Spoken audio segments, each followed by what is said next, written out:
আওয়ামী লীগের বিষয়ে চূড়ান্ত সিদ্ধান্ত বিচার শেষে, বললেন ডক্টর মোহাম্মদ ইউনূস। প্রধান উপদেষ্টা অধ্যাপক ডক্টর মোহাম্মদ ইউনূস বলেছেন, আওয়ামী লীগের রাজনৈতিক কার্যক্রম আপাতত স্থগিত করা হয়েছে। জুলাই হত্যাকাণ্ডের বিচার শেষে দলটির নিষিদ্ধ হওয়া না হওয়ার বিষয়ে চূড়ান্ত সিদ্ধান্ত নেওয়া হবে। বুধবার বাংলাদেশ সময় বিকালে লন্ডনের স্যাথাম হাউসের মত বিনিময় সভায় তিনি এসব কথা বলেন।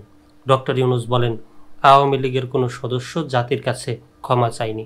যারা গণহত্যা ঘটিয়েছে এবং এর সঙ্গে জড়িত ছিল, বিচার শেষ হওয়ার আগে আমরা জনগণের নিরাপত্তার জন্য আওয়ামী লীগের রাজনৈতিক কার্যক্রম সাময়িক সময়ের জন্য স্থগিত করেছি।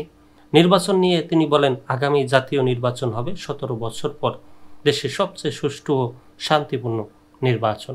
সব রাজনৈতিক দলের মতামতের ভিত্তিতেই আমরা জুলাই সনদ চূড়ান্ত করতে চাই। অধ্যাপক ইউনূস জানান, নির্বাচনই তার সরকারের সবচেয়ে গুরুত্বপূর্ণ ও ঝুঁকিপূর্ণ ফোকাস।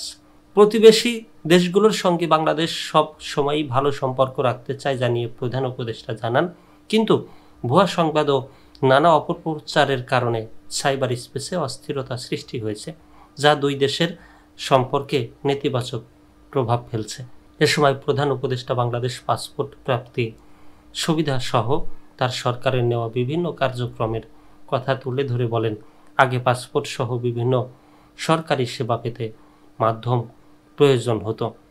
এখন সরকারি বিভিন্ন সেবা অনলাইনের মাধ্যমে প্রদান করা হচ্ছে, যাতে সবাই সহজেই সেবা নিতে পারেন। অনুষ্ঠানে অংশগ্রহণকারীদের এক প্রশ্নের জবাবে ডক্টর ইউনূস বলেন, নির্বাচনের পর নির্বাচিত সরকারের কোনো দায়িত্ব তার থাকার কোনো ইচ্ছা নেই। এ সময় সব দলের অংশগ্রহণের একটি অবাধ, সুষ্ঠু ও নিরপেক্ষ নির্বাচন অনুষ্ঠিত হবে বলেও আশা প্রকাশ করেন তিনি।